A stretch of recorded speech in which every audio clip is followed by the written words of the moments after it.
Or we go Kichoro. How much Kichoro? How much do you want? I don't want money. Guinea Kichoro. It's something I cannot refuse. Bafu. Arista. That means Gary Pam. Go and eat fufu. But there are so many things you can give me and I would not say no. Guinea Kichoro, how many again? I'm going to begin to name all of them. Like Guinea. Begin to name those things you know. Last week, what I'm saying, where he may go gazo or her in the market. If I'm saying he may go. Up to now, I him check.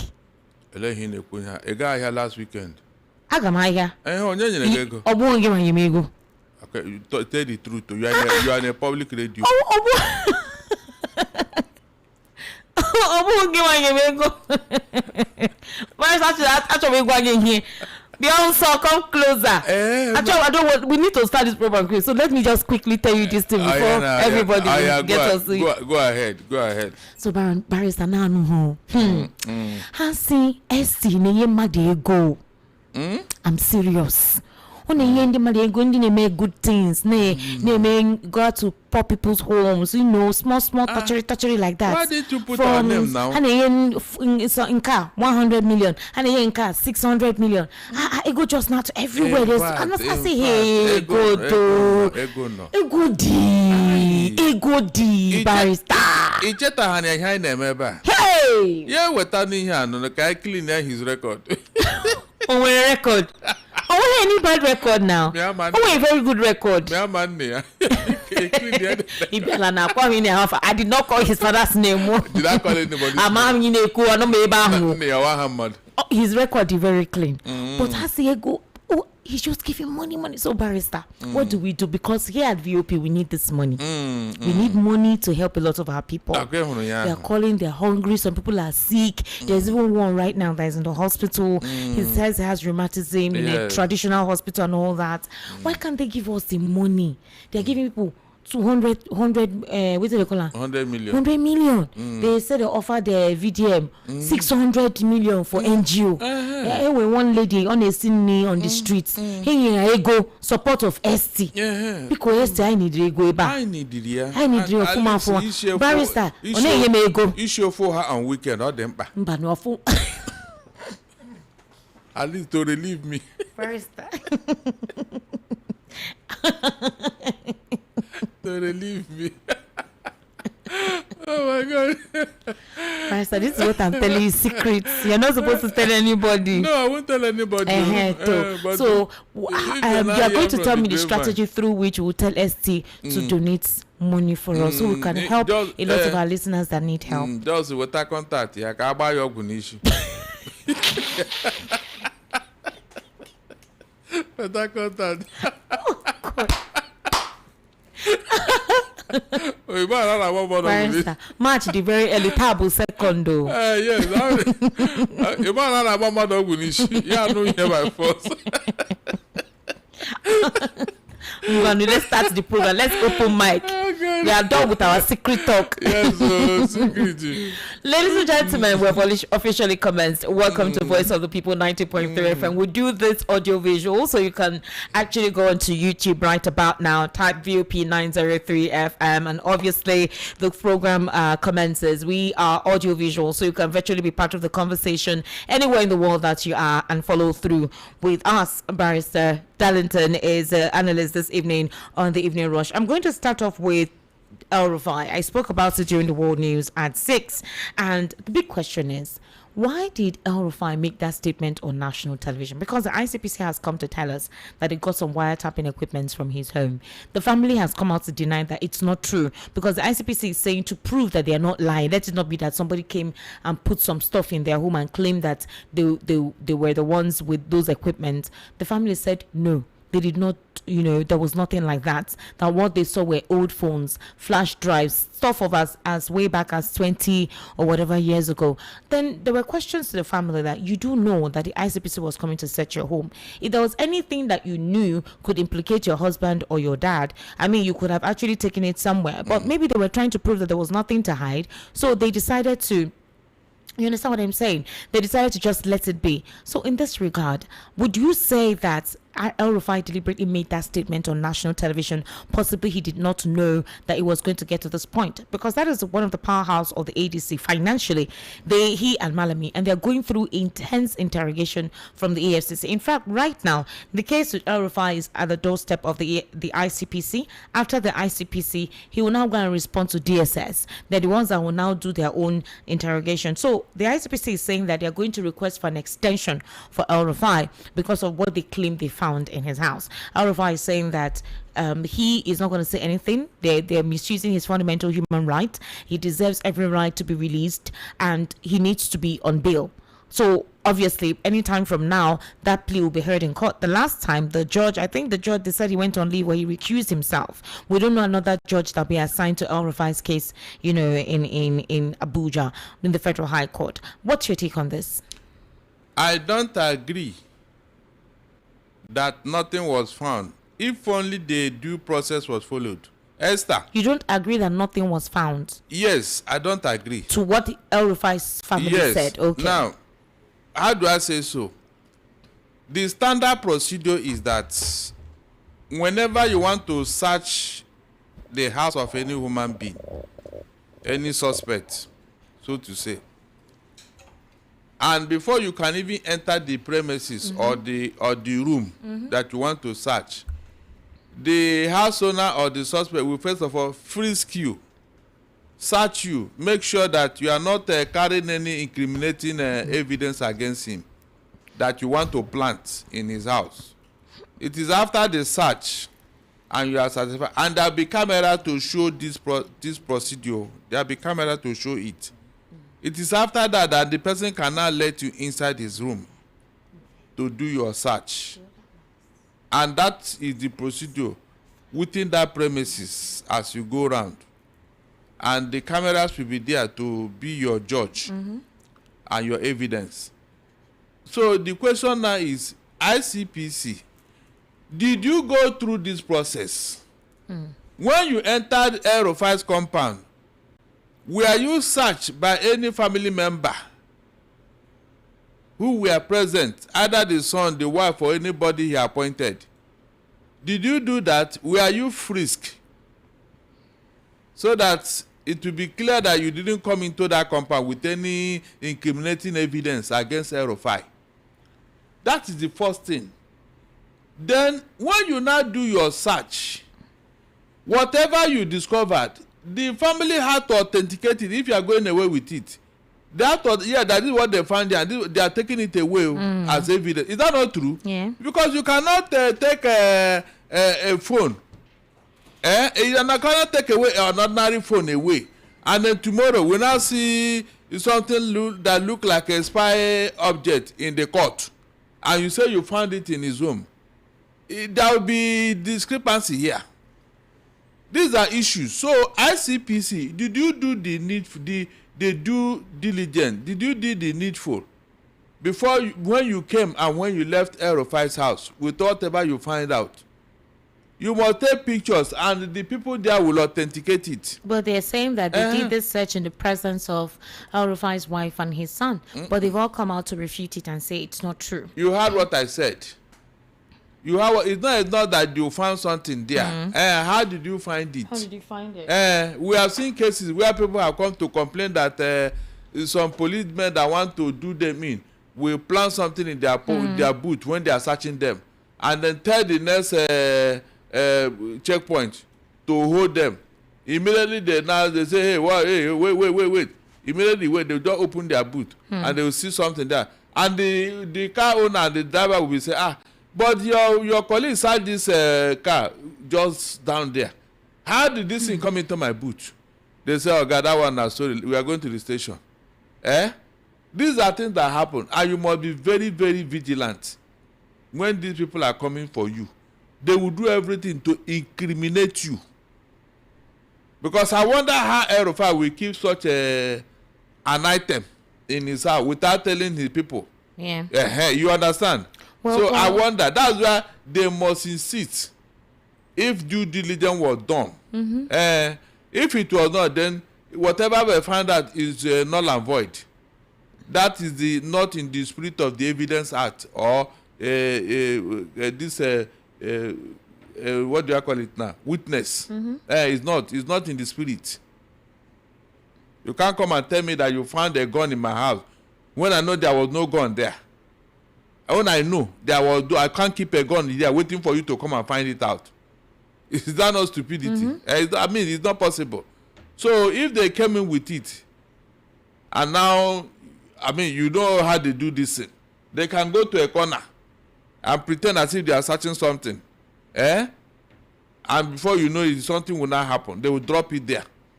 And let her go back there and say, look at this, what is this?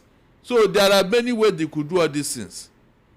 I don't want to believe it until the matter gets to court. And then, of course, Rufi must have good lawyers who will interrogate this thing properly.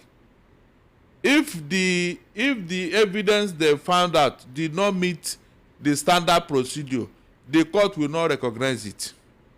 Esther, did you hear me? Yeah. The court will never recognize it. That's the truth. Okay, Barrister, I want us to. There's a situation right now where Mansour in Al-Khalili local government area, Bauchi State, along with Digari and surrounding areas, they are under siege. Thousands of terrorists swarm the region, and terrified residents are fleeing for their lives. With what is currently going on in the U.S. and Israel, to Iran, we're hearing that Hamas has supposedly told their terrorist cells across the region where they are settling, activating their cells to commence jihad.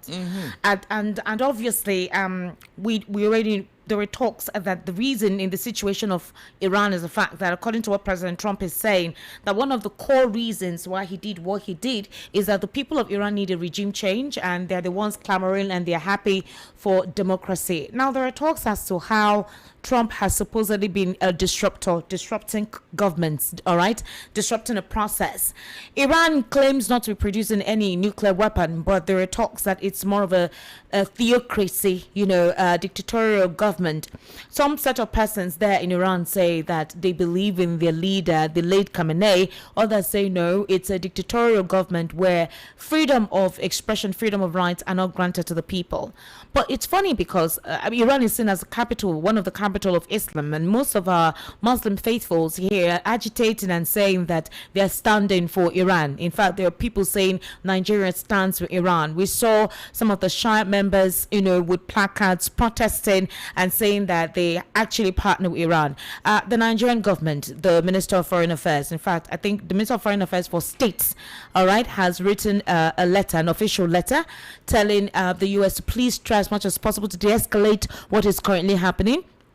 And it was a smart one. They did not align with US, Israel, or Iran. All right. They were just saying that at this point in time, things should be de-escalated to avoid more humanitarian crisis.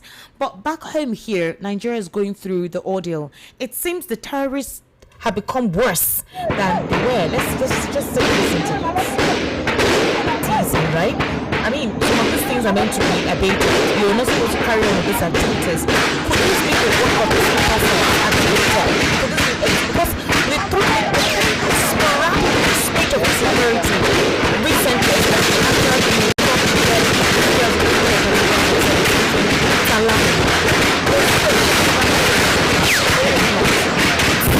the sense at all. Jesus Christ of Nazareth. Esther, you mean, hey, God Almighty, you mean this thing I'm hearing is done during the Ramadan period? Yeah. So what is the essence of a holy Ramadan? I don't know. Hey, God Almighty. And no Muslim leader is talking. Esther, can you just imagine? Did you see the deceit and the fraud going on? Because we're going to focus on what is going on here back home. Very, very bad. It's a very scary period. To even imagine that this thing is happening during a Ramadan period. Yeah. Have you not desecrated the Ramadan with this thing you're doing? I remember the last time I told you, I said these guys are not religious. Really? They want to take over. They're no longer even guising with religion. Esther, when they take over now, what will happen? Will they form a government, Abi? I don't know. Then these people that are keep quiet, they will not be part of that government, Abi. I have told you, go and look at their modus operandi, these jihadis. Their pay masters will send them out. The moment they conquer a place, they will now come and set up Emirate Council in that area. And then they will now come and form a government. These guys, somebody sent them to be doing what they are doing. And it is these people who refuse to talk, who refuse to do anything, who refuse to say anything. They are the ones that send them. If not, why can't they rise up and say, no, this is a Ramadan period. You don't kill, you don't do all these things. You are desecrating our religion. Esther, have you had such a comment from any of the religious leaders? Oh, and so you are not telling me that they are not part of it, they are not whatever. But when it comes to election, they say no, the election will affect Ramadan during February period. Yes, the double standard actually. Can you just imagine? Esther, can you just imagine? The double standard. So how can I believe in this deceit and this fraud? No, tell me, how can I believe in it? How? They can deceive everybody. They cannot deceive anybody. They cannot deceive everybody, including me. I beg to differ. Seriously, the first day this Ramadan started with Christian Lent, I pleaded with them in one of my shows. I said, please, the only thing I don't want to hear, let the killing stop. At least to respect the Ramadan. To respect the Ramadan. Don't come and tell me that these people are not Muslims. Who are they? Because after doing all these things, Esther, they will still go and pray in the evening. They pray on Fridays.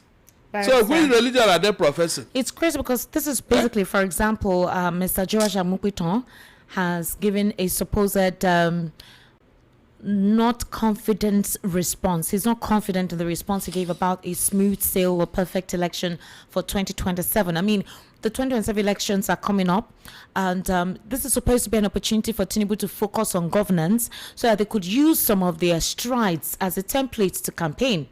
Although campaign has begun, based on what I and you discussed behind closed doors as to how monies are being released and all of that for certain initiatives and prospects. Including the one from ST. Yes, exactly. I mean, you know that Chukuma Soludo's daughter has been endorsed as a city boy for the ladies, and it's begging questions across several quarters as to where this money is coming from and how come Nigerians are complaining there is no money, how come they're complaining there is hunger, no job opportunities, or are this job being positioned for persons who belong to the APC? I mean, these are basically the talks. I mean, if you're on social media all the time, you hear Nigerians complain about this, but with the terrorism ongoing, Kwara, Kogi, Bauchi, Adamawa, there's an insurgency. The uprising right now is sporadic. It's sporadic. It feels like somebody is saying, you know what, attack from all fronts. And I don't know what these people want. They're displacing people. People are running away.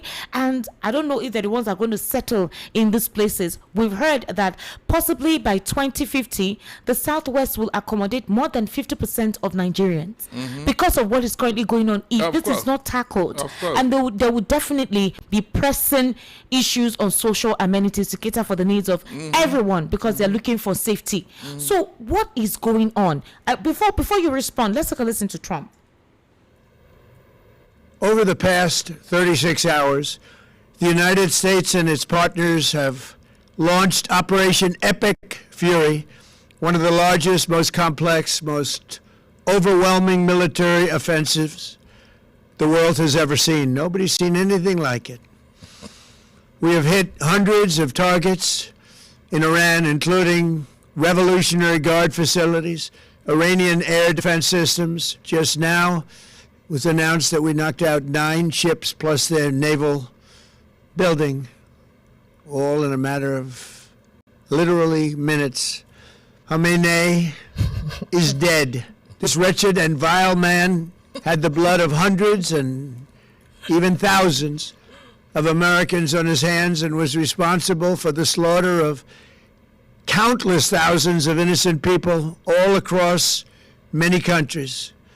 Last night, all over Iran, the voices of the Iranian people could be heard cheering and celebrating in the streets when his death was announced. The entire military command is gone as well, and many of them want to surrender into saving their lives.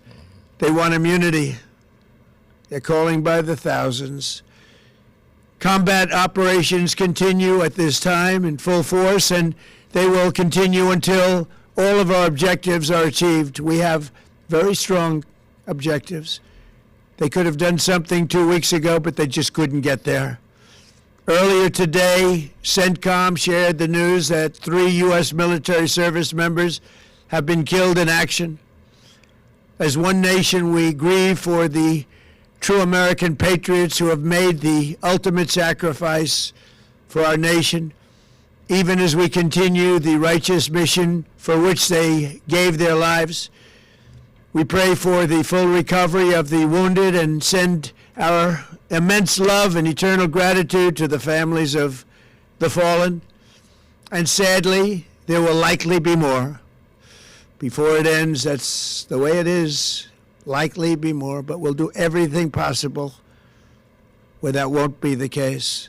But America will avenge their deaths and deliver the most punishing blow to the terrorists who have waged war against basically civilization. They have waged war against civilization itself. Our resolve, and likewise that of Israel, has never been stronger. America is now again the richest, most powerful nation in the world by far. But the only reason we enjoy the quality of life that we do and the freedom and security is we have done things that others are unable to do. But it's because of warriors who are willing to lay down their lives to do battle with our enemies. And they do battle better than anybody. An Iranian regime armed with long-range missiles and nuclear weapons would be a dire threat to every American. We cannot allow a nation that raises terrorist armies to possess such weapons that would allow them to extort the world to their evil will. Not going to let it happen. We're not happening to us, and we're not going to let it happen to others. The United States has the strongest military the world has ever seen. I rebuilt our military in my first term. There's never been a military like we possess. And frankly, there's nobody even close, but we are now using that military for good. We want to have it for good purpose. We're undertaking this massive operation not merely to ensure security for our own time and place, but for our children and their children, just as our ancestors have done for us many, many years ago. This is the duty and the burden of a free people.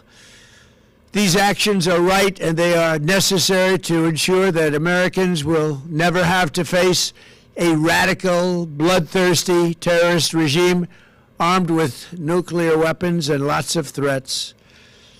For almost 50 years, these wicked extremists have been attacking the United States while chanting the slogan, "Death to America" or "Death to Israel," or both. They are the world's #1 state sponsor of terror.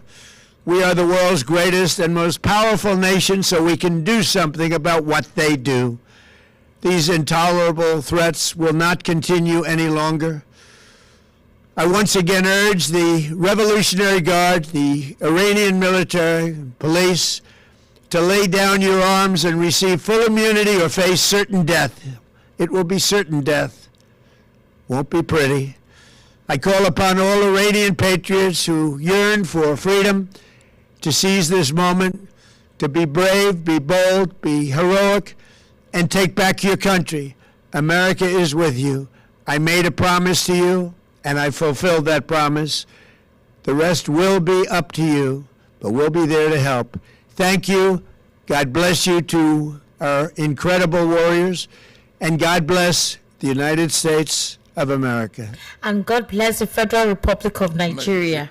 I mean, we're not used to saying that. Anytime they give a public broadcast, they always say, God bless the United States of America.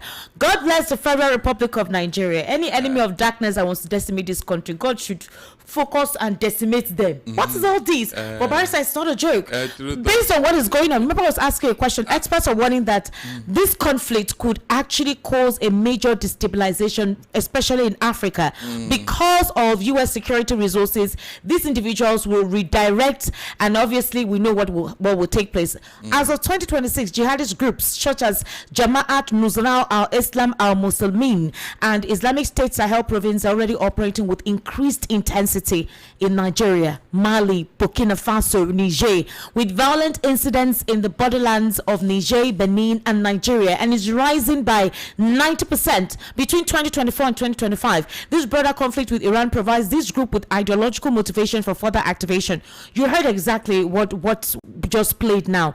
As for the past 5 days, there has been intense terrorist activities along that location, along that axis. I'm talking about, it's almost like Nigeria is going through a fracture, like a major fracture that could, if things are not handled sporadically, expediently, I don't know where we'll be before this year ends. So is our presidency lackluster?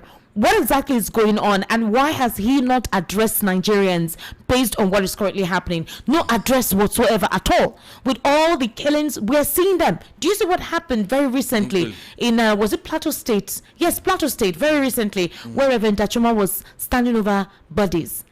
It was a gory sight. So nobody has said anything. A core member was being flogged, humiliated, dehumanized. Nobody has said anything. Not the religious leaders, well, the popular religious leaders that we know, not the president, not the National Youth Service Commission DG, not the Inspector General of Police, not Bayo Nanaga. Nobody has made a tweet or anything. They're only talking about politics. It's like nothing is going on, just politics and 2027.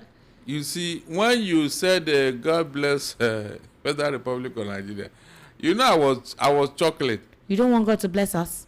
When Donald Trump made that speech, he ended with God bless America, the United States of America. Is that not true?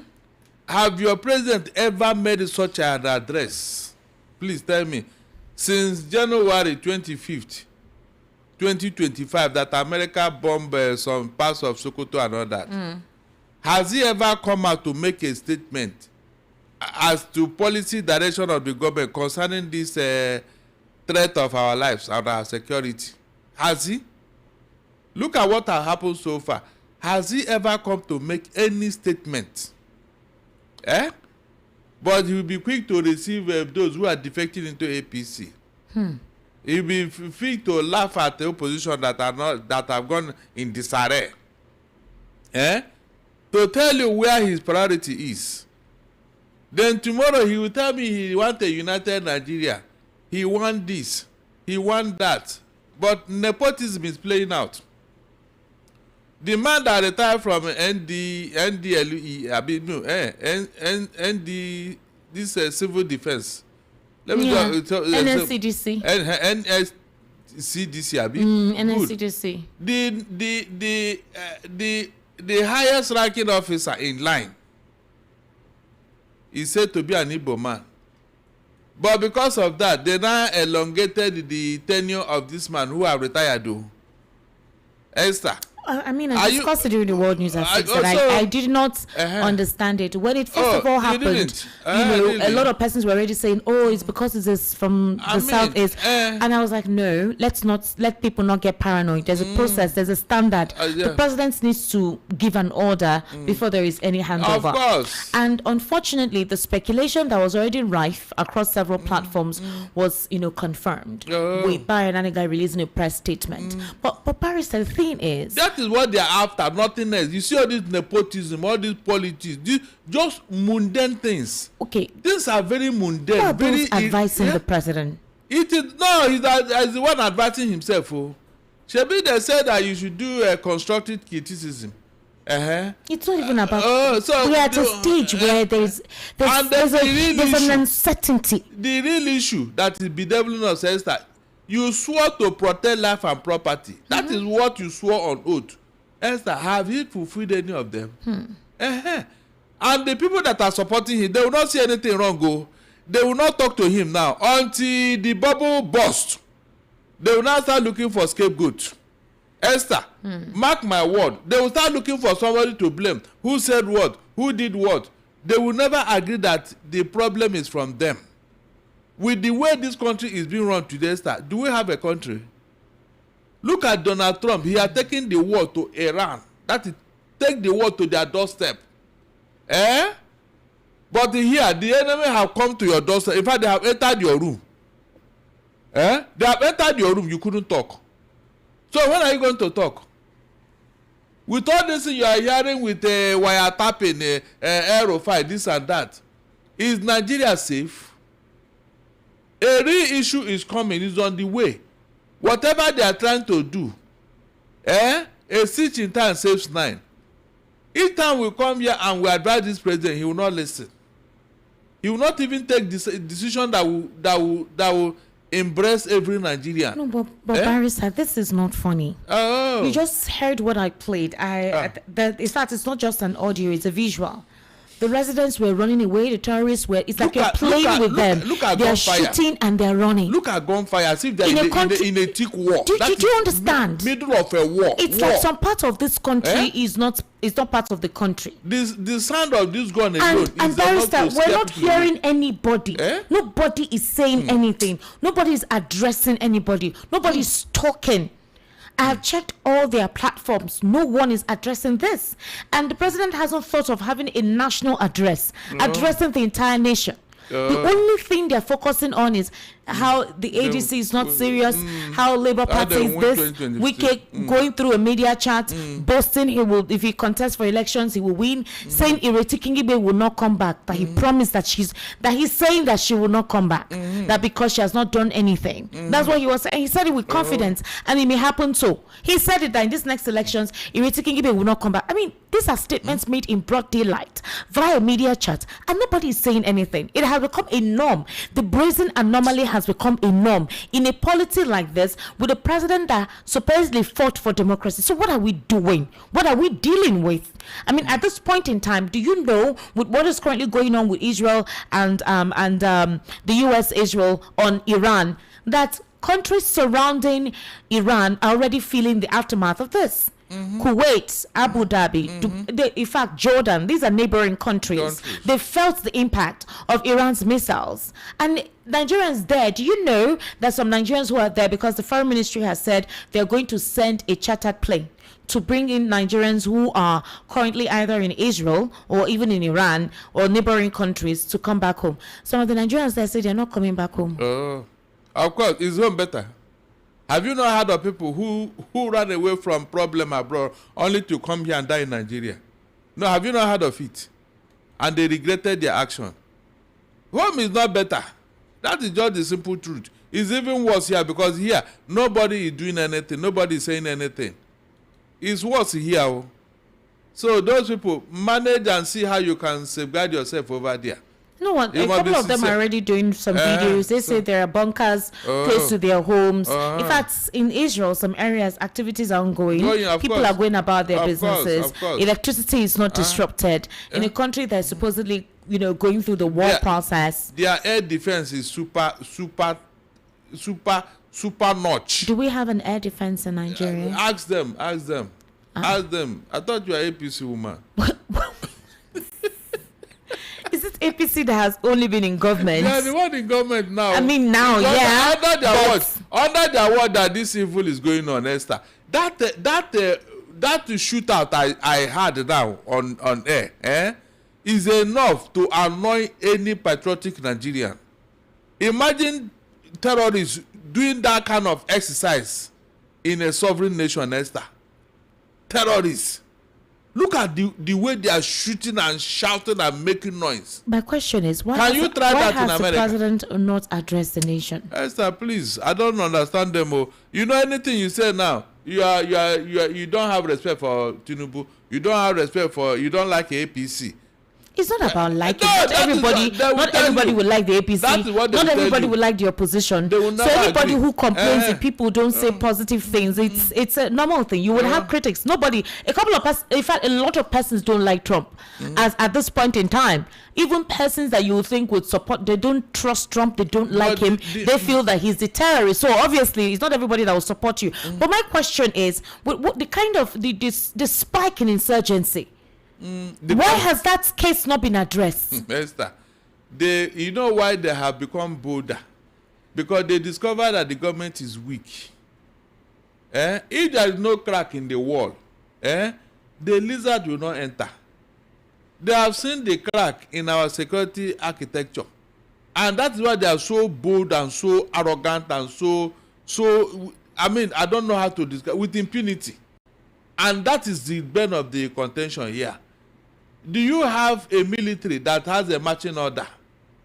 Donald Trump just tell you that 3 people have died in Iran fighting the battle against terrorists. He just announced it. But here, they will never agree that somebody died. We keep everything in secret in Nigeria, even things that are very obvious. We keep praising the military, but look at what is going on under their watch. No, the military is trying. Esther, I mean, we've seen that. You need to see how our foot soldiers are fighting hard. Young boys, they're fighting hard, Barrister. It's not easy. But the thing is, I don't know, there's a spike. It's just coming back, and I don't know Esther, if this is the plan, if this is the whole jihadist thing, if this is an offshoot of what is, because even before this whole Iran thing, these guys came up. In fact, since last year that Trump said country of particular concern focused on Nigeria, I don't know what happened. It's like they all woke up. They know what is going on here. Seriously, some of the information that they refuse to tell us, we hear some of them from abroad. You know, they hear some of these things abroad. Esther, do you imagine the impact of a presidential speech by Tinubu over this insecurity? Do you imagine the impact? How far-reaching it will be, especially to our military, to our armed forces? Just like Donald Trump said, deploy everything against these people. Donald Trump has been addressing his people every 3 or 4 hours. They can have a live address 3 or 4 times in a day. We don't have such an opportunity here. We don't have that. The funny thing, Barrister, is that when you address this, the supporters of a government will say you are being tribal, you are being nepotistic, or you are according to your friend Agbadin, he says we are sadists or whatever. But the reality of the fact is, the country, some parts of Nigeria don't look like they are part of Nigeria. At all. And how patriotic can such a person be? I have said it here, and one naughty caller told me that I'm drinking Panadol for somebody's headache, and I should go back to Imo State, where I come from. They all say the same thing, but we're all Nigerians, and we want what is better for this country. You are not. So at this point in time, anything that affects some certain regions and you think you're safe, you're not safe. Somebody just projected that by 2050, or even by 2045, that the Southwest will be the home base of more than half the population of Nigeria. I mean, because people will be looking for safe havens, places they consider to be quite safe. And if you're complaining that the place is becoming congested, you want people to go back to their regions, why not look for a way through which insecurity can be curbed? Let people stay in their bases, in their homes, farm and go about their businesses. Who is encouraging all of this? We don't know what is the plan, what the plan is by the government. Because I don't believe that this silence is for nothing. Seriously, it's like we don't have a government. That is what it looks like now. We don't have a government. We are just hearing a name. But that name is not active as our leader. Because the U.S. themselves has issued an urgent security alert to citizens in Nigeria over Iran hostilities. Of course. There are talks that as it stands now, most of the cells, the ISIS cells, the ISWAP cells, they could activate them. They have already. Not they could. They have. That's why this thing is spreading. That's why they have become so bold. You know? So bold. Unfortunately, we are in a Ramadan season and nobody is talking Esther. This thing is very, very unbecoming. Muslim leaders in Nigeria, where are you? Why not call these people to order that they are desecrating your religion, whether they are Muslims or not, that they should respect the Ramadan period that you are in? Is that not what they're supposed to do, Esther? Instead of pursuing the date of election and all that. The warning is coming not even for Nigerians per se. It's coming for U.S. citizens in Nigeria, specifically the U.S. Embassy and the likes. Of course. Especially those in Abuja and all those other areas, that there should be an alert that the terrorist cells could be activated and they need to be careful. So at this point, everyone would have expected that a national address will occur where these things, either the presidency tries to assure Nigerians that the alert is high from every security agency and apparatus, and that whether we have an air defense or not, but our troops are gallant to withstand anything that would happen, and that they already, whatever intelligence they have gathered with the U.S. troops in Nigeria, they are working to de-escalate anything that could come up as an offshoot with what is currently going on. It's already going on and nobody is challenging anybody. Can't you see it? You saw that that battlefield. That is what you see in a that is even just one instance. Like I said, during the weekend, Reverend Dachomo was with the bodies where these terrorists came to attack them, and obviously they had to do a mass burial for them. You needed to see how their bodies were mutilated. They had to start sewing the body part and put those bodies inside. They were saying some people will start asking them that the coffins are empty. Because Sheikh Gumi alleged that the coffins were empty, and a couple of his followers and supporters were also, agreeing with the speculation he put out there that is not true. Yes, I like what he did, so that nobody will now doubt if such a thing happened. Nobody will. But the question is, Esther, have any Muslim leaders spoken? Esther, be sincere to yourself. Have you had? Murik is there. The other Islamic Council that was pursuing Amopito is there. Have they spoken? But when it comes to irrelevant issues, you will see them, they make statements, trying to divert our attention. So the shedding of human blood is not important to them. In Borno State, these terrorists attacked an army base. They haven't. I'm serious, Barrister. Just yesterday, they attacked an army base. It's in the news. 50 innocent Nigerian men, Nigerian military men. You need to see the pictures. They're not. It's not a joke. Their bodies, and that's why I said they are trying. These are young men, cut off short. So they still keep deploying young people to go into the field to fight these guys. So what is going on? Why are we not getting? I'm not saying that the military is not trying, but our boys, our young men, are wasting. Because lack of political will to give the clear directives, and then lack of the right weapons. These are the two things that is bedeviling the Nigerian military. 50 army guys yesterday in an ambush on their base in Borno State, just gone like that. Esther, you heard what that military man said about giving amnesty to terrorists. Yeah, that state governors are entitled to. Esther, have you had such a thing in your life? Have you ever had such a thing in your life? That is Nigeria for you. Is it not the political leadership that allows such a nonsense? Barris, I don't even want to believe that this is real, that we are going through this. Something is happening in Nigeria. Nobody wants to tell us. Whenever these attacks take place, they don't tell us. Because when you don't report the exact number of military men who were killed in the battlefield, you give room for speculation. You give room for people to add.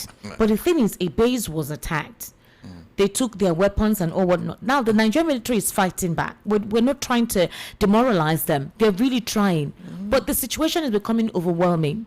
Now the question is, the troops that came to Nigeria, what are they doing? Because we were told that they were not going to assist in the war front, but they were going to train and provide intelligence. So what else will be done to boost the morale of our soldiers in terms of strategic thinking to, catch these guys before they attack? And when they attack, they come in numbers. You heard what that Reverend Father said, Dachomo. He said that the NSA did not allow them to be deployed to Jos. Rather, they were sent to Sokoto, Bauchi. Who should not be? Okay, you mean the soldiers? Yes, the American soldiers. The man said that the NSA did not allow them to be deployed to Jos, where they are having issues. And so because of that, next time they are going to fight for themselves. The man was saying it openly. And nobody had come to counter what he said. You left the real place where you have terrorists holding swear. And you now deploy the American soldiers to places that they are doing Boy Scout. The hottest place in that area now, Benue and Plateau, where they are even living, they have taken over their villages and all that. And so you can see. Meanwhile, the president is not talking. Esther, I don't know why he just kept quiet. Is he no longer the commander-in-chief of the armed forces, Esther? Look at Donald Trump. He deployed his men to go to Iran and face them there. And they went. They went, Esther. That's why you are a commander-in-chief. Are you sure this president is not even afraid of giving the army the directives they should follow? Are you sure? Because whenever you want to hear a statement, you hear from Bayo Nonoga that the president said. The president said. The president condoned with these people. He condoned with these people. Meanwhile, the president is here in Nigeria. He's alive. He's well. Can't he speak? Something is wrong somewhere, Esther. Something is wrong. And the earlier Nigerians speak of, the better. You cannot be majoring on minor, majoring on politics. Whenever they want to defect, you will be at the forefront to receive the defector. You will be at the forefront to tell your party what to do. You will be at the forefront to give directives to your party. You will be at the forefront to tell them what to do and when to do it. Only you. But the real thing you swore to do for Nigerians, you have neglected it completely. It's like the president doesn't know that killings are going on. Seriously, he doesn't know that Nigerians are dying in numbers. And this is the same person that Nigerians want to vote into office in 2027. I'm telling you, they must have hypnotized Nigerians. Because you'll be asking yourself question, come, the person that we voted the last time as the president, under his word, these things are going on and he's not addressing it. And he want me to vote him again. On what ground? No, tell me, on what ground? Esther, have I not told you here that you can never make any progress? With insecurity. In Gombe, terrorists killed and kidnapped children. Very recently, less than 24 hours, we saw what happened in Borno State, where they attacked the base of the Nigerian army there. 40 of the soldiers, or more than 40 of the soldiers, were killed. They were reportedly killed, and an army general, or will you call him a colonel, a very senior army general, they were killed. You're having sporadic attacks, and I'm worried that it almost feels like if it's not here or if it's not close to home, then whatever happens there is nobody's business. The governors are not even coming out to say anything because they are APC states. I don't know, it's like they told them not to call out, not to lament, not to come. I don't know what is going on. I would have thought that these states that have been experiencing this sporadic increase, this spike in insurgency, would have been declared as states of emergency.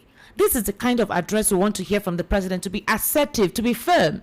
The United States of America bombed Sokoto in December. The president kept mute, kept mum. We saw Bwala, Bayo Nanoga. They were the ones releasing statements and going to one media house or the other by saying they provided intelligence. One address was not given. The president now proceeded to travel. He came to Lagos. From Lagos, he traveled out of the country. Not one word. Nothing happened. That will tell you where they are. And up till now, we're just hearing and seeing press releases in reaction to issues. Address the people. What are you waiting for? That means, I've told you, their priority is not this insecurity. But Barrister, the Federal Republic of Nigeria, as a president, you represent all zones, all community, all regions. It is in your best interest for there to be no form of insurgency taking place. It will decapitate your government. It will cause confusion. Why is there no concerted effort? Why are we not seeing that disposition from you that this thing that is going on, you don't like it?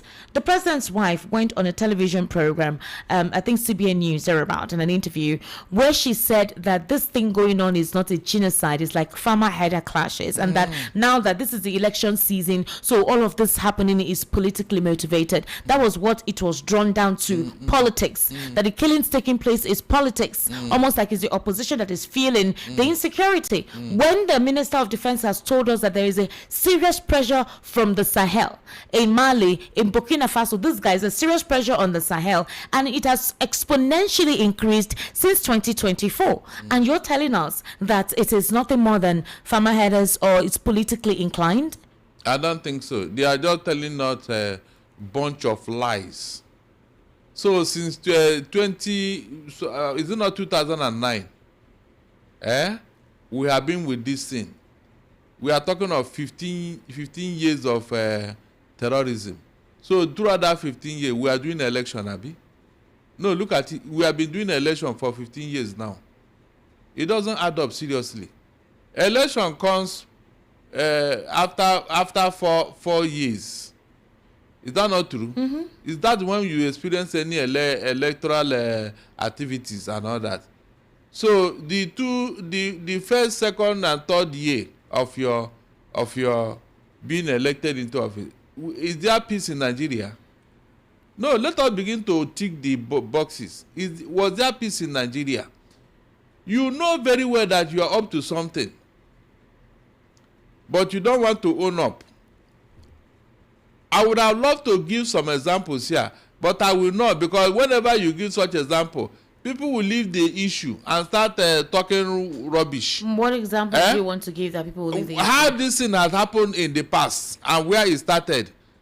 Yeah, because you say you know it now, somebody will divert your attention. Esther, the problem of Nigeria, remember, the particular region and the particular people it always starts with, especially when it comes to this civil war and all that, it's a serious political issue. From 1964, 1964 election in the Southwest, Operation Wait here, that culminated in 1965, that Wole Soyinka had to go and announce the real result in one radio station in Ibadan. That culminated in his arrest. And then in 1966, coup, counter coup, of course, that resulted in 1967. Esther, where did this thing start from? Was it not from the Southwest? Who was in office? Southwest. June 12, 1993. Who? Where did it start? The same place.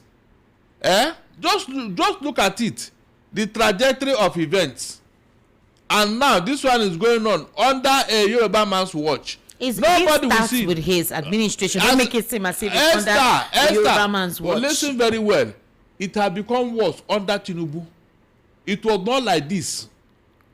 You don't think that if it was someone else, it wouldn't have been worse? It was worse because Tinubu is playing politics with this insecurity. Barrister, you cannot make such an allegation. What are you saying? I said it was worse under his watch. More terrorists entered here under his watch. Is it not a record? What I'm trying to say, Barrister, is that are we saying that it's because it's him or the APC as a political party? This was what was encouraged in the previous administration for 8 years with nothing being done. Hold on. The buck stops on his table.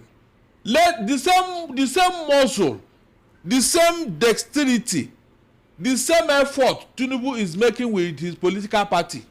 Let him deploy it to solve this insecurity, Esther. You are just one lamenting here that he not made any speech. He has not said anything, and these things are going on. I mean, look at it yourself. When you keep quiet, are you not showing weakness? Are you not emboldening the terrorists? You just kept quiet. The other day, some people from the Southwest said that he had left them to die. He's not thinking about their security. Is that not true? So how can I not call him out? Tell me, how can I not? Who should I call out? When he swore to protect life and property, and under his word, things are getting out of hand. Who should I call now? Please tell me who. Hold on, I should go and call Buhari.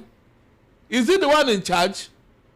You took this job and you know what you people did before you came into office. How you brought these people here. All the things you people did. Now that you are not the person, you inherited the evil you people committed when the PDP was in office. Oh yeah, now clear the mess. Clear the mess for God's sake. Instead of terrorists sharing government with you, terrorists are not sharing government with this administration, and it's on record. There are places that our military cannot even enter because terrorists have already taken over that place, and nobody has given me order to flush them out. No order to flush them out, Esther. But Donald Trump, what is happening in faraway Iran? He has carried it on his head, though. He didn't wait for the terrorists to come close to America. He took the war to them. But here, these terrorists are walking all over the place. They are in fact, they are working with. They are trading the market with us. Esther, they are living with us now, and nobody who had that temerity to confront them. And you are telling me this and that. Please let me ask you, and I want you to answer me. IPOB that they call a terrorist organization, did they go this far? Did the IPOB, did they go this far? All the people that conspired and jailing them, they call it. Shame on you people. Shame on you people.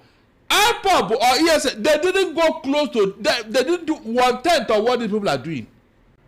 And you criminalize them, you call them names, and you jail an innocent man. With what Nnamdi Kanu was agitating and what these people are doing, Esther, please, which one is worse? Nobody is talking about it again. Well, they indicated that some of his broadcasts led to leave that them being incited and the chaos that ensued after. Look, Esther, if these terrorists have done what Nnamdi Kanu did, sincerely speaking, I won't even be too hard on them. I will say that they are Boy Scouts. I'm not joking. What did Nnamdi Kanu? He made a statement, Abi. Making a statement and carrying gun and shooting people. Which one is worse? Please tell me. No, which one is worse? Gun and shooting people, taking over people's property, taking over their families, really? Displacing that's people. That's why I told you that if they have been making statements like Nnamdi Kanu, I will not even bother. The law allow you to vent your anger. Freedom of speech is allowed. If that is what Nnamdi Kanu did and you put him in prison, then shame on you. But the real terrorists, you cannot confront them, Esther. You can't even talk to them, not to talk of arresting. Look at the volume of bullets that these guys are releasing against innocent people, and they were running like a rat that is being chased by a cobra. You can imagine how these people, with the sound of that gun, are you going to wait? Hold on. If you are closer to where these things are sounding, will you wait? I'm sure the people around that village, all of them have run to anywhere, but within that vicinity.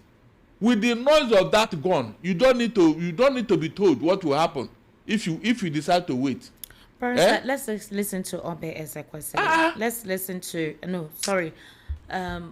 Director General of the World Trade Organization, Dr. Ngozi Okonjo-Iweala. Lead if you cannot listen. A leader must have empathy. A leader must have courage. To lead, you need to have the courage of your convictions because leadership is not easy. And to lead, you must also be a good follower. Diversity and representation is critical. You need to have all voices and all views in leadership positions because God made a diverse world, and therefore we need to reflect that diversity. But I also insist on merit. It is those who have the capacity and merit leading who should lead. But what does that mean? Does it mean that within a diverse world you cannot find within each population those who are merit-worthy? The answer is no. Of course you can find them. And therefore you can have both merit, diversity, and representation. You can have excellence. You cannot lead if you can. All right, so that was Dr. Ngozi Okonjo. Of course. Iweala. We're going to take a very short break, ladies and gentlemen. You're currently listening to the Evening Rush right here on Voice of the People 90.3 FM. This is a platform where we resonate you and your thoughts, and we actually discuss issues from a logical point of view. Yes? Esther, you heard what Okonjo-Iweala said now. Yes. Does it not make sense to you? It does. Good. Why are the people that are benefiting from this, why are they keeping quiet? Esther, tomorrow now, we are the most accommodating people. We tolerate people. We do this. We do. You will not talk now. Esther, they will not talk. Let me hear, please. Let me hear. We're taking a very short break. Very serious. We'll be right back, obviously. Pretenders.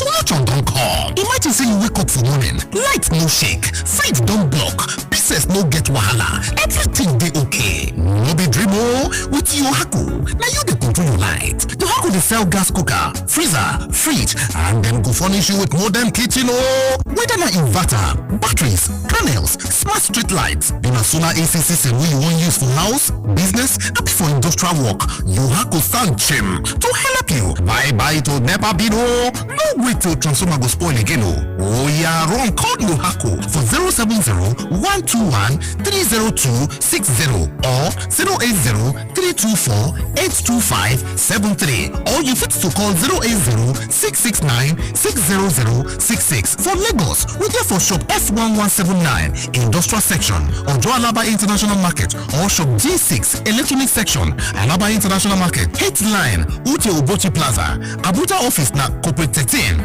Dubai International Market, back of Games Village, Karu District for Abuja. For Port Harcourt, we there for number 51, Oporo Road, Eziowa Elite Trade Center, for River State. Yohaku website na www.yohakuproducts.com. Online store na www.yohakustore.com. Yohaku, from sun to earth, we dey make your mind dey connect.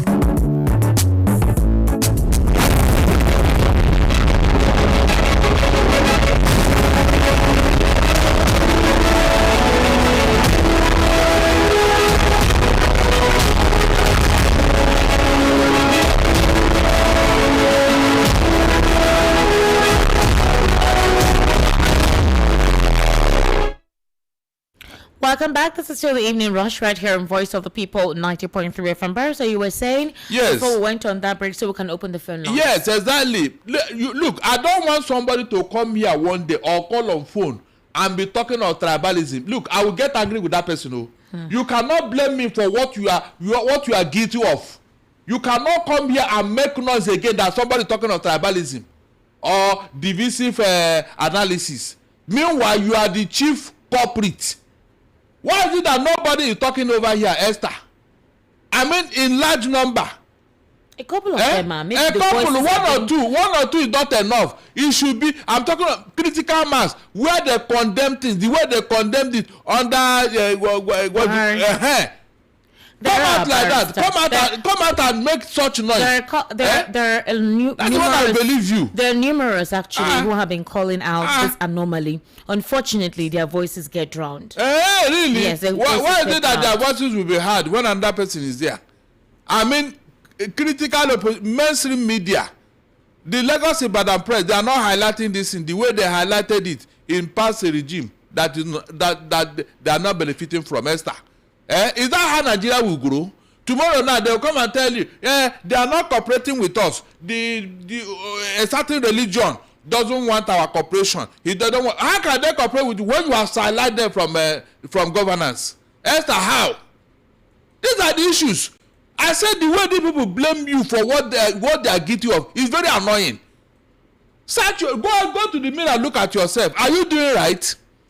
Are you doing the right thing? You want to unite Nigeria, Abi? You want to unite Nigeria through nepotism? Are you serious? Listen to what Okonjo-Iweala said. Listen to what they said. So governance is now is all about tribe and region and religion. Is that true?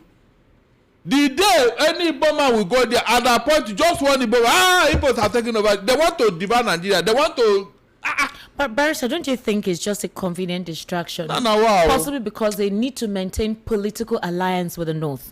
So they don't want to trigger anything that could cause apathy. So maybe the tribalism towards the Igbos or the Southeast is just convenient because it's easy to look down or make derogatory statements. They are not doing it the right way. In fact, it is now. No, I never said they are doing it the right way. I'm just saying that. You know very well that they need the North. They need them politically. Oh, but they don't need the Southeast, Abi? Yes, it's very obvious. They don't need the Southeast. It's very convenient to use, the Southeast as whatever, lashed to whatever anger or whatever in them. And I'm talking about the APC supporters. I'm not referring to, an entire ethnic group. Obviously, this is politically induced. They know they need the northern support. The 2023 elections, obviously, the north gave them more of the support, and they still need that northern alliance. So anything that will poke them, anything that will cause any form of apathy or whatever, they don't want it. So it's like whatever it's obvious, they put their eyes away from it. They even show a sense of reverence. I read them on social media, specifically on X, how they react to issues, and when it's somebody from that region, they don't talk, they keep quiet. Okay. But if it's obviously, so it's convenient. Like I said, the president won the 2023 elections with more than 90% of the South is giving support to the opposition and not to the president. So it tells you that possibly in terms of political whatever, they don't need the support of the South. So it's easy for them to be a punch bag. But as a president who has arrived, you now are the president of the Federal Republic of Nigeria, not the president of a particular ethnic group. You ought to address the needs of everyone. And anybody that seems to be stoking the policy that creates tension or division or distrust, you are meant to arrest them. You're meant to take them, hold them accountable, just like what happened in Rwanda. So why are we not seeing that kind of precise measure for sanctity in the political space? Esther, the leadership style of Tinubu will backfire. Go and mark my word, it will backfire. But what I'm saying that the supporters, those of them supporting this evil, don't make noise. When you start reaping the fruit of your labor, don't make noise. Because when the chiefs are down now, you see all of them, they start denying. I did not support it. Me, I don't know him. He's not my brother. I don't know. What do we have seen this several. What do Esther, all of us will say no to this evil. All of us. All of us.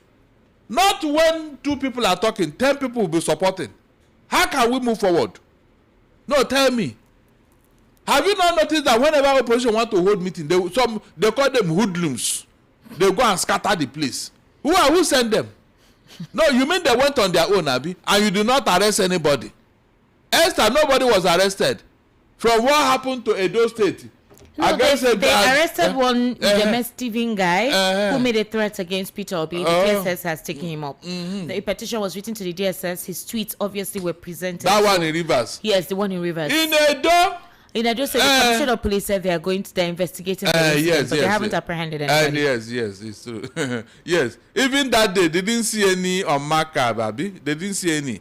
And they said this could be as a result of the internal imbroglio in the ADC, that one cannot categorically say it was state-sponsored thugs. Esther, an on-marker, if an on-marker passed this route, and the police are looking for them, it will not take up to 10 minutes to catch them. True of us. True. 10 minutes. They will just make call and radio their, they will let them and stop them. On markers, already you have identified yourself. How many weeks now? On markers cannot be apprehended in Edo State. On markers, It's like people should not talk or say anything. That is it. So don't post. In fact, do you know that in Rivers State, a local government chairman beat up a young lady who shared a video of a dilapidated school in the chairman's local government area. That was embarrassing. Yes, they beat the girl. That is where we are. Ask them now. They say, "Are you sure these people are APC people? Some people can be doing anything, but." In Ahuada, West Local Government Area, Rivers State, his name is Eugene Cheta Epele. He said he beat up this young girl. If you act like you said, he may deny it. Of course, to say it's not him, it stops. But this it's appalling. Who sent them? Why do we condone evil just because of political alliances? By the time it will haunt them tomorrow, you see sympathy like in Rufi. It's like democratic brigandage. It's the like structure that is meant to keep a sense of sanity that should differentiate us from primitive and barbaric tendencies is basically what is the order of the day, a tall order of the day. A minister went on live television to say that a senator, he marked his word that she would not return. Come back. That means he has already conducted the election. He made such a threat too before the FCC council polls, and it's exactly what he said that happened. Well, ladies and gentlemen, let's take a reaction. The number to call is 080-3692-9933. 080-3692-9933. WhatsApp number is 0817-1756-338. Please, when you call and speak, turn off the volume of your radio, turn it off completely, and please be direct with your thoughts. Don't take too much time, so we can take as many calls as possible. Hello, good evening. Hello, good evening. Welcome. How are you? I'm fine. What's your name? My name is Titus from Okafa. Titus. From Solomon. Titus from Isolo. Titus don't cost so. I'm telling you, very expensive. I give it to you now. You give me- Good evening. Good evening, my brother. You see this problem of APC. This problem of APC. And it baffles me that those zones are having problems. Even from the one that got the camp from the PDP, the governor of Adamawa State, where they are killing people. Yeah. Where they are killing people. They leave their party. Where they will try to fight against those people, join APC. Plateau State, join APC. And this is what people are killing. They keep occupied because they are in APC. And I tell you one thing, APC is for APC, this APC that they know, and that the sponsor of this Boko Haram. I'm not saying because of Boko Haram, I'm not saying what I really know. Because it started from 2009, when Buhari lost the election, 2009. With the present election in 2009? No, 2007. 2007, after the election. 2007 election, after the election. So when he lost. Okay, lost, okay. Yes. Yes, 2011 election. He was the present vice president. And all that. The father promoted this group, talks. And look at what in 2015, before 2015, 2013, 2014, they promoted this group and brought these boys in Nigeria just to dismantle PDP. But what happened is this PDP, they dismantle and going back to APC. And they know that the problem with this country. So it's a very fast. So those are talking to his side is tight because they are there with him. All right. Thank you very much. 080-3692-9933. Hello, good evening. Hello. Yes, good evening, sir. Welcome. How are you, sir? Well done. Well done, my brother. I want to react to a few things. Go ahead. First, as regard the Boko Haram, what they are You didn't tell us your name, sir. All right, please go ahead very quickly. what they are doing in Nigeria, killing people everywhere. Truth is, I know that our military cannot take care of them. But the problem is that our military have been taken over by this one, to be sincere. Because, let me tell you something, look at what National Advisor said, and I don't know if he's the one that says to that. These Boko Haram are our Brothers. If they repent, they will be forgiven Abi. and they will give you amnesty. Is that what you're supposed to be saying? If they National, whatever you gather people when you are talking to them that way, that people have been killing people. We have over 3 million people in IEP camp as a result of these wicked, demonic individuals. And now you are coming up to say these are brother. You report, you rehabilitate them. Can you imagine terrorists? These are the reason why the military cannot defeat Boko Haram. That is my sister. It's not they can't handle. These are little boys. The military can handle them. I'm telling you, those boys are small boys. If you look at they are sympathizers. Exactly. Okay. Exactly. That is the truth. Exactly. That's the problem. Our military can fix them. But the The- problem is that the head, the commands, is the problem. They are sabotaging the effort of this board. They go and, arm and kill them, giving them information. That's the problem. And again, I want to talk about US in Iran. In fact, they should deal with Iran because Iran is a terrorist nation. Yes, it's obvious. Yes. That man they kill is good. You can imagine. Yes. People are protesting in Nigeria for the death of one terrorist. Why how many people have been killed in Nigeria? Yeah. How many of them, like by the said, where are the leaders? The Muslim leaders? Where I'm telling you, they don't keep quiet. My brother, leave that thing. All of them, they are silent. They are not saying anything.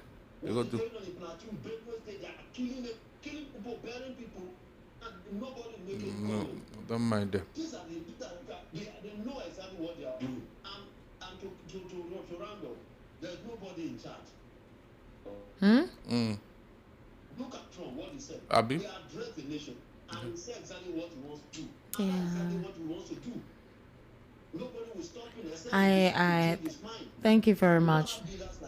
Thank you so much. To be honest, like I said, it would have really made sense if ever since what happened in December happened, that the president addressed the nation and affirmatively, not via a press release, we hear him say, destroy and terminate these terrorists. I'm giving you a deadline.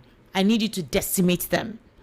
I don't know. Maybe his system is just different. Maybe. Which system? His System of leadership. condoning terrorism. Hello, good evening. Why was it not the reject? Paris. Hello, good evening. Good evening, Esther. How are you? Well, thank God. Barrister Darlington. Yes, my brother. Thank you so much. Thank you for Sir, please, what is your name? Kanu, K-A-N-U. Okay, Mr. Kanu. Welcome, sir. Yeah. Calling from where? Calling from Solo. All right, please go ahead, sir. Please, my people, there's one adage which my people said. Say, any man, any person who go inside bush and carry firewood when there is ant keep in his house, he is inviting lizard to come. To come for party, yes. Yes. See, it is enough. This is what they did. Early 66 Igbo massacre, 1966, which later resulted to civil war. And since then, the people on authority push the southeast away. Other regions have six states. Now they give us 5. Now, undermining that, if any person come from southeast and make any comment, then the people on authority will now after that person and his family. And unfortunately, that the Igbos, the rulers, I am not calling them leaders, they are rulers because they after money. They have to use money and get their conscience. Because Ojukwu do not do this to the Igbos. Even in Nandi, which they prosecute now, do not do this to Igbos. Now Igbos have become a slave in the hand of the Nigeria. I'm very sorry. Nobody is a slave, sir. Nobody, please. Let's make such statements. Nobody is a slave to anybody. It's only when you mentally become a slave to somebody that you become a slave. Nobody is a slave to anybody. The perception is there. The perception. You cannot embody a defeated spirit. Frank Mba should have been the IG of police in Nigeria today. True of us. They sideline him. Is that not true? Another person now is due for that position at civil defense. They sideline him. Just look around, because tomorrow they will see, after all, he accommodated the Igbos. He accommodated them. But they will not mention. Nobody is a slave. We are supposed to be equal Nigerians. I will not accept to be a slave to anybody. This thing will go around. Hello, good evening. It will go around, whether they like it or not. Welcome, sir. How are you? Yeah, this is Emeka from Ogun State. Emeka from Ogun State. Well done. Please go ahead. What I'm asking is that when the terrorists killed 15 soldiers. Did they fight them with, was, I mean, No, they ambushed them. it was a base. later on they that the soldiers killed. it is an ambush. How do we get here? I'm just asking because is it Nigeria soldiers that normally go to peacemaker or peacemaking in other places or other countries those days, and now the people that are killing like foul? When will the military, when will they wake up? Well, why are they like all these old men in the politics, allow them to be feeling like foul? This is a nation that, Nigeria is supposed to be a guide of Africa that's supposed to be rescuing other African countries, just like America. But yet, we are still, okay, all this happen. Why is it not happening in Cotonou here, our neighbor country? Why must it be here? What is going on? What is really happening? Yeah, it's happening in Niger Republic, in Benin Republic. They're there. The entire Sahel region is volatile at this point, actually. Hello? I can hear you. I'm just trying to correct some of your narratives. I want to say something. As they are, as this is now, so B was the one in the president, now the son of the man. What shall be the condition of Igbos? If advice will be, please just sit on your own, really be free yourself, because if you enter that place, they will say that Igbos are killing Osas. And it is problem to Igbos here. God bless you. God bless you, my Okay, brother. Yes. Barrister Darlington. Yes. Let's create the scenario, sir. Even if Obi had been declared the president, do you think this element of darkness wouldn't have tried to pervade this country and decimate and cause this, this animosity, this wickedness that they're carrying out? They would have done it. Wouldn't it even have been They would have done worse? it Pro Max. I'm not joking. They would have done it Pro Max. So in And other then they will words, not it's not about the individual. It's an ideology, right? And ideology that you know how to solve the problem. But I believe that Obi wouldn't have allowed terrorists to take over Nigeria in this manner. Nobody would want terrorists to take over Nigeria. Because his action would have been different. We In know what way? what he did in Anambra against Oba brothers. This is Oba brother that was really in Anambra. What I'm asking is that if we called now and somebody just said that the Nigerian military is infiltrated, there are a lot of sympathizers in the Nigerian military. If that is the case, and this is the same set of military leaders that we have, this set of persons, any other person aside from Tinubu would have gone through the same experience. Esther, your body language is enough to tell you where you are going. Jonathan deployed the Hejirika, who did a marvelous job. But because they know to see that this man Because of the sympathizers. So Anobi would have selected a team that would do this job. But a situation where you try to change the process, they will now say you are doing nepotism. No, it doesn't matter. But Donald Trump is being criticized at home, but he has gone ahead to deal with Iran. That is, you have what Okonjo-Iweala said, that a leader, you have to be courageous. Don't listen to side talk. And assertive. Hello, good evening. Hello. Good evening, sir. How are you? Hello. I can hear you. Go Turn down the ahead. volume of your radio. Go ahead. All right, what's your name? Good evening. What is your name? Well done, my brother. Well, Paul, where are you? I can hear background noise there. Okay, I'm in the house. But are they... Because of the... Can you hear me? but remove the noise. Remove the now. noise. Yeah, the noise at there is it's distorted. No, I'm inside the room. Maybe that the motor Motor. You dey live All right. somewhere.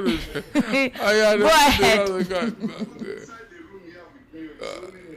Okay, go ahead. Yeah. Is it not funny for somebody to say it's accommodating me in my own country, in my own father's land? Sometimes when these statements are made, I just feel sorry, for those who are making such a statement. I'm a citizen of Nigeria. You are telling me you are accommodating me. How? My Am I brother. foreign? Am I a stranger? That's it too. In the country where I am born and, and living, my father No. Hey, who Yes, caught sir. you off? Oh? Have you not heard such a statement before? Yes, now they've been saying it a lot. Hello, good evening. So, Hello. Good evening. Good evening. How are you, sir? I'm fine. I'm Pastor Collins. Calling you Esther for the first time. For the first time, where are you calling from, sir? Where's my I'm calling bell? from a papa. Welcome, sir. I'm so sorry. I can't find my bell anywhere close by. Welcome to the show. Okay. Esther, you are very intelligent. Okay, I've seen the bell. Go ahead, sir. What's your name? Pastor Collins, calling from a papa. All right, Pastor Collins, please go ahead. Yes. I just want to appreciate you first. Because of your elder scholar, your knowledge I cannot see. I can only compare you to angels in info. 91.3. Joyce. Okay. Yes. And this people can be a the whole world will roll up. I'm telling you. If you can, I'm praying for it. I'm praying that people will combine two of you, combine your program. Something will happen with the something will happen that the whole world will know that there are people who are giving knowledge. There are people who have wisdom. And when you got wisdom, you are a winner. You are not a winner.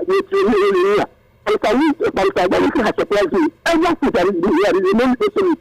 He's a fighter. He's a human rights activist.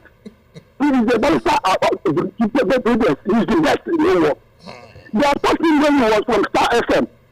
But before they were talking from Star FM, the same time talking about the letter.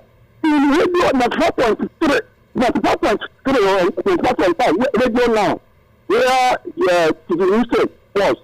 All these stations rejected this man, Barrister Garrison, because people were saying the truth. I want to call attention to Barrister. I want to be one of the people that will speak like Barrister. Every time I see it, I dream of Barrister Garrison. All my whole family, my wife, everybody, we are seeing Barrister Garrison in my house. That's now as I'm talking. Everybody is happy with me. Everybody is happy with Esther. I don't know how many husbands Esther will have. But let me tell you what I want to say. Remember what Pastor Collins is saying today, because I will come to you, I will come to I will say that I love him and I will show it. Okay. Remember, Barrister, I want to draw attention to what happened between what led to the debate of Abiola. You remember that between the city of Betania, the Jibutan, and the last of Oyo. Remember that matter? Yes. There was a meeting that was to be held. Where the city of Betania, they were to meet us in Baga. It was the same thing that insisted. Exactly. That Abiola should not be let go. They should not be let go. Exactly. Are you going to remember the military government? I will, yes, exactly. They push him to I stand under Abacha. The man that never came out of this country. The one day, he left 9.3 billion in our reserve. Go and take anywhere. Put me. There's so much. Then he said that Atalafi, the name they were to meet Atalafi, he did it. Barrister is aware of this responsibility. And he refused, again, getting us this thing. To how does the coup to meet Atalafi, because that major Yoruba sacrificial rulers that we know, that says what happens in Yoruba land. You know, this thing will be refused. And that way, Abiola is dead. So people dying, and people being wasted, it doesn't bother him. Because I'm concerned, asked by the reality. People dying. Look at AD. When they formed AD. Check the list. There is a reality will confirm that if I'm telling life. Among all the AD that made the AD those days, Peter William became somebody that we knew because we were lawyers. All the people that were AD, very one of them being a barrister. Again. They were silenced like that. Before this action Congress came up, before the action, what we have about mathematics APC. So when we are talking about certain people, I am somebody who follows this thing.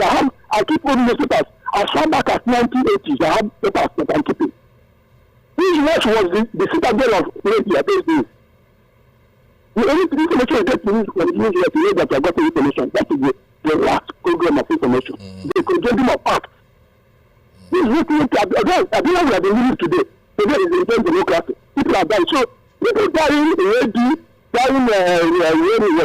something. Dying now that they are terrorists, they don't mean anything to them. So you just expect it. If they are lamenting, they will come and make statements. They will come and make radio. They will come and say this. If you don't come from Kidney, it will not happen.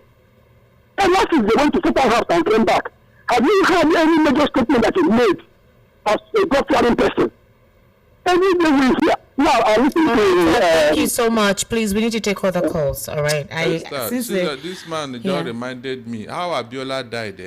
Hello. This man was pushed to his death. Hello. Seriously, he was pushed to his death. Hello. All right. If you're calling on WhatsApp, please let your network be okay. All right. 08036929933. Hello. Good evening. Hello, sir. Good evening, sir. Welcome. How are you? Good evening. My name is Sir, I Rufi. can hear you. What's your name? My name is Rufi. Your name is what, sir? Rufi. Wachuku from where, sir? Sir? Also from Bano. You're calling from where, sir? Ikate? Ekotu. All right, sir. Go ahead, please. I beg help you. Also what? I never tried. Say he has not eaten since morning. You don't read like that. 08036929933. 08036929933. Hello, good evening. How are you? Hello? Hello? Yes, good evening, Mr. Robert. Turn off your radio, please. Yeah, Robert, how are you? Good. Okay.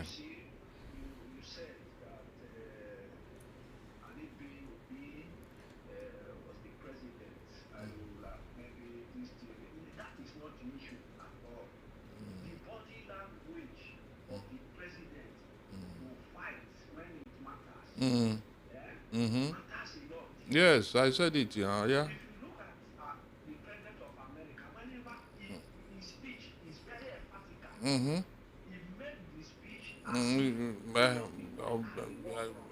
Yes, now. Yes, to encourage the soldiers. Allow him to talk, sir, please. His body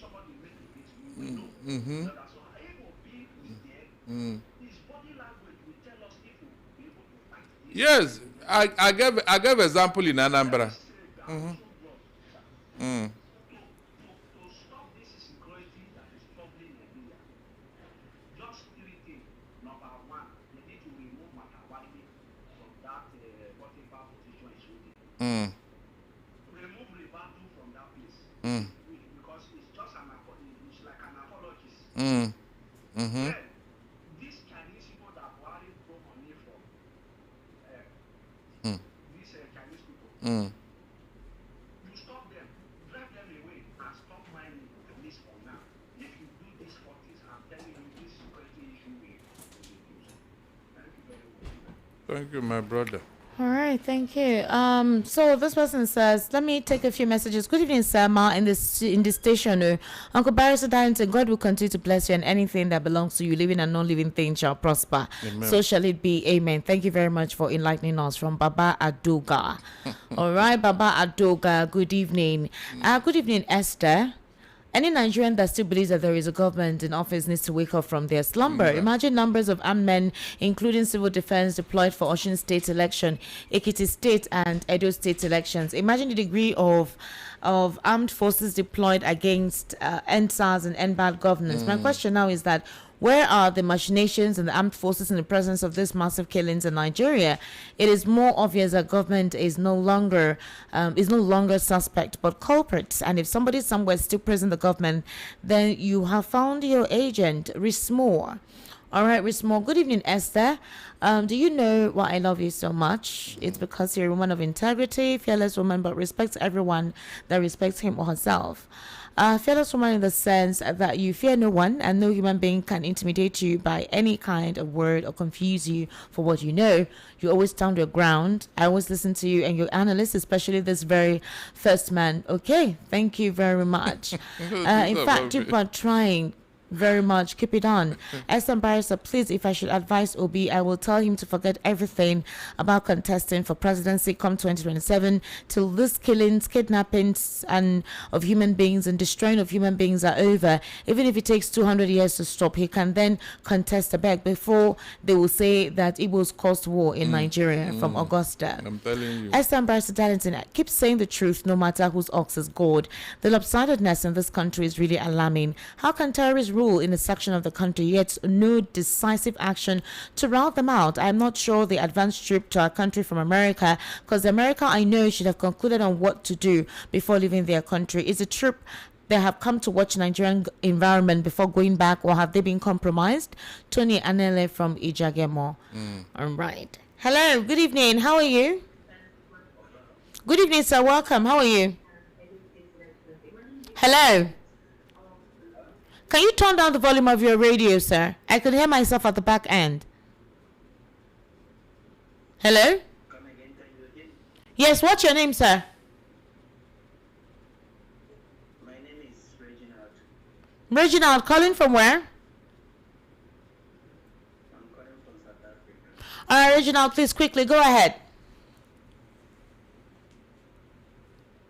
Hello, sir, go ahead. I'm just listening to the program that we're going on right now. Okay. Okay. Is that? Yeah, we are hearing you. We are hearing you. What is your contribution? Yeah, Barrister. I'm just listening to the program that is going on. I just don't understand the things that have been going on in Nigeria as the reason of insecurity and things that it has been affecting so much emotionally, and I don't know what is being happening, and I don't know the outcome, and how are they just pushing in order to help the people there to make sure that they are safe and sound. All right. Is that all, Reginald? Is that all you have to say? You want to say?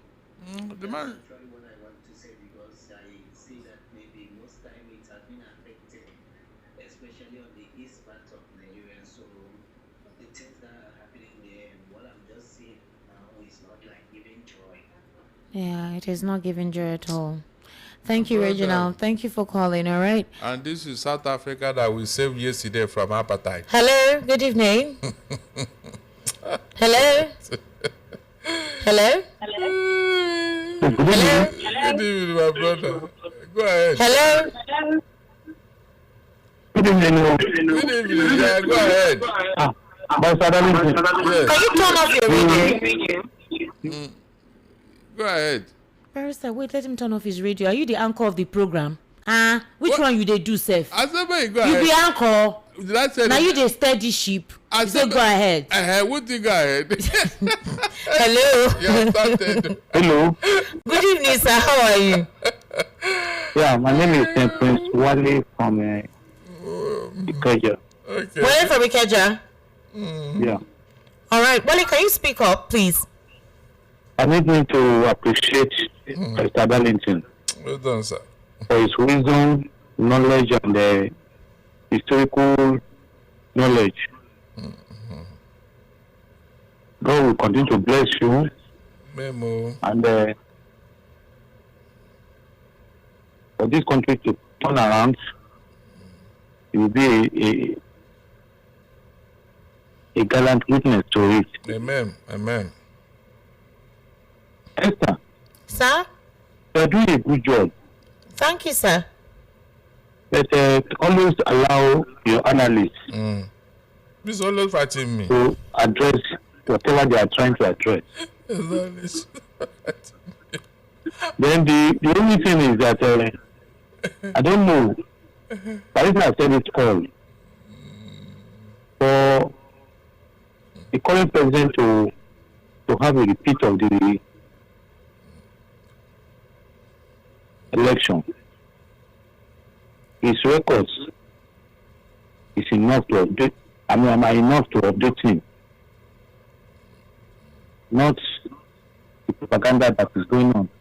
It's only after 2027 and they are ready to do everything to appease the North. Or we believe the number is from there. Then between you and I, if care is not taken, we will be having a replication of the 2023 election. And he has done it all. He got a new INEC chairman who has not done any job and has been given, he was recognized for the highest rank of in the nation. He has not done any job, and he has also told him that his predecessor, what he did in 2023, has given him about several shit that is enough to convince him that if he is able to do the same job, you get a better something awaits him. Exactly. Because I don't know when somebody is appointed INEC chairman and given the highest honor in the land, UCAIA, for not doing any job. We have to. The electors have to be very careful to make sure that what happened in 2023 does not have a repeat of itself. All right, so Mr. Wale, thank you very much. So there's a YouTube comment here, Barrister, that I want to address, and this is from at Bio Fabiyi 2003. He says, I keep saying you people have no intelligence. You want Tinubu to come out openly and announce that his government and America approved a strike against the North so you can use it to campaign. Hold on. At Mr. Bayer Fabi, I don't know if you're a Mr. or you're a Mrs. because on social media people can adopt different names. I don't know if you just joined the conversation or you didn't join us from the beginning. I think you're deliberately twisting the conversation we've had here to suit a certain narrative or an agenda. And I've said something that what is evil, what is bad, regardless of your affiliation or your preference to the president. Nobody is saying you should not love the president or support him, but let's be factual when issues are happening. So in case you just joined us and either you're deliberately miscomprehending what we're talking about, or you just did not follow the flow of conversation and decided to type your comment. Nobody is saying you want Tinubu to come out and announce that his government and America. Nobody's saying anything about his government and America. We're saying the president should come out and be affirmative and announce and give the order that these killings cannot continue. Maybe Mr. Bayo, possibly because your village has not been affected, or your community has not been affected, or you're comfortable where you are and it has nothing has happened to you. Maybe that's why you are being apathetic. So please don't twist the narrative, because the way you're typing is somebody would think that that's what the conversation we had. No, we're saying the president should address this like a president. Openly come out and address this. Nobody's saying he should attack the North. We're talking about terrorists. So, and who are the people being affected? The Northerners. It's not even just Christians, even the fellow Muslims. I expect you to condone such atrocities and not be political with it. It's disheartening, because you people who say you're so smart, you're intelligent, you are the politically mature and experienced and exposed persons, you display your neophyte tendencies when you make certain comments that doesn't align. It doesn't align with logical thinking. So please, maybe if you just joined us, or if I'm helping you to understand the conversation that we had, or you can rewatch the program from the beginning when we're done. Thank you very much. Hello, good evening. Hello, sir. Good evening, sir. Welcome. How are you? Yeah, we are Pastor Dallas in Agomo. Well done, no. What's your name, sir? My name is Paul from Agege. Okay. All right. Barrister, you know that this thing that is happening is the reason why Nnamdi Kanu is this thing It's like in this. Sokoto, yes. Yes. You know that these people, they are not angry because of Nnamdi Kanu says he wants Biafra. That is not why they are angry. They are angry because the man, he exposed their secret on time. Exactly. He said it on time. Remember when Nnamdi Kanu was shouting, these people are coming, they are coming, Exactly. they will enter Benue. Yes. Our brothers prepare, they will enter Benue. Everybody was sleeping. Before you know it, the first thing they did was the day they pursued their governor, somebody. Then a governor in his farm. Before you know, these people moved to Kwara. That Kwara incident, they started gradually. You know that now, Kwara is still Kwara. Yeah. Kwara is a deadline. They move from north, and this thing they will continue. And that's why they want to hold on now the calendar so that there will be no voice that will be shouting. They are coming, Exactly. So that they are angry because now they cannot say it on time. They never wanted him to say it on time. They were like, who gave you the information? That was why they are angry, not even about the Biafra stuff. Exactly, You see, but I don't believe that. My only problem is all those Christians in the north. All those Christians, what will be their faith? Look at the type of shooting from the record that they play. Look at the type of gun that they are shooting in a country where we are not fighting war. Wow. God have mercy. All right, thank you for calling. Hello, good evening. Good evening, sir. How are you? Good evening, sir. What's your name? Mm-hmm. This is Malik Kinesta. All right, welcome, sir. Right now, I'd like you to say with my full small eye that Esther is biased. Okay. Okay, go ahead. Yes. You know what baffles me? What? We go to church to pray to God to come and fight for us. Meanwhile, they are killing us. Exactly. What happened to Turkey? Go back to history. I'm telling you. What happened? Turkey was never an Islamic at all. That was the last standpoint of the jihadis. They fought. It was a bitter war. I'm telling you, it's a bitter war in Turkey. We forget history in Nigeria. The The guy that told you that Esther, you are being biased. Are you aware that they pay people to write or show me that Esther? That one is sure banker now. What is it, Esther? Beneficiary man always tell you are doing wrong thing. Barrister has always been wrong for saying the truth. So is that why you said that? Is that why you said I'm being? Is that why you said I'm being? No, it's very sarcastic now. Yeah, I think it's being sarcastic now. Go ahead. Barrister, if you are right again, it is me that will sue you without any court. Is it ICP that what they call it? In the house, I wonder how many people that will take him to court. ICPC, DSS, EFCC.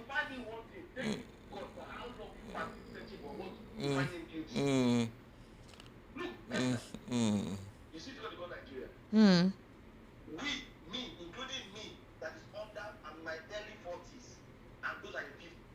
We have failed this country. Completely. We have failed this country like the Lord. We in Completely. our early 40s and late 50s, we have failed Nigeria. But that is that in your time, there were heavy riots. I'm telling you. I was in primary school. University were going on strike, serious war. Abi? In your time, you cannot pass this tax law. You can't do it. I said we were the only opposition in Patito's gang. In your time, this electoral reform bill will not pass. But you know, my own time. Barrister, your PA, I don't want that you. That 40K they give me, they not from you. That 40K they not from me. I wonder. This man say, is this something they won't tell me? Farotimi, yes. Yes. Look at what listen to what that man is saying. I'm telling you. We're always looking for the Goliath and the Messiah. But we don't want to work for it. I'm telling you. Esther, look, a senior military man still in government. Do you know he told me? He said if Nigeria has 10 years, it's by God's grace. A country that knows where terrorists are, where their base is, a country that We know what they are doing. We hear them. NSA came and said the children are in safe hands. A terrorist, Esther, My brother. a terrorist killed a senior police officer. And Condition the state government that those security men should come with uniform. and some of that. Hey. And you could not do anything. In fact, Esther, that one, I nearly cried. Terrorists killed a general. The military were silent. Today you said only you on the media everywhere. 50 military men were killed. Yes, in the base yesterday. Fighting war. Even though it's dead, Esther, the army kept silent. I'm telling you. You do this in America. Whoever tells you when you overrun the nation, not we are. In fact, Esther, very painful, seriously. Very, very painful. why have them, look, the president not making this speech. When Buhari said, if you are found with gun, shoot the person, That aside. they were laughing. Buhari said, anybody found with gun, shoot the person, they were laughing. The same Yeti that came and said, we were the one that want to kill some were done. The governor of In the the state, state. there were no arrests. I'm telling you. A governor. All right, sir. Shekumi's son is now a sub-lieutenant Yeah, in the Nigerian army. Army. very true. When this guy was dropping from the when the man was dropping, the man said, future CDS. They are grooming a leader already. A man that said the terrorists to confirm that the terrorists are our brothers. People that ransack villages, that check what in a village, they are your brothers. Esther, finally, please, Esther, listen to this now. Yeah. If the leader of our family Ferret was on radio station and he said that the president has not finished dealing with ADC and opposition parties, that is just the beginning. The leader of the Yoruba nation, he said we've not seen it, that they know that man very well, and you feel we'll move forward. Esther, Nigeria is a supercar with a super engine, but the driver is on reverse. Whenever it goes on drive, we'll see the way forward. Good evening. Good evening. Thank you for calling. Ladies and gentlemen, this is still the evening rush right here on Voice of the People 90.3 FM. We're going to be taking a very short break. The program continues afterward.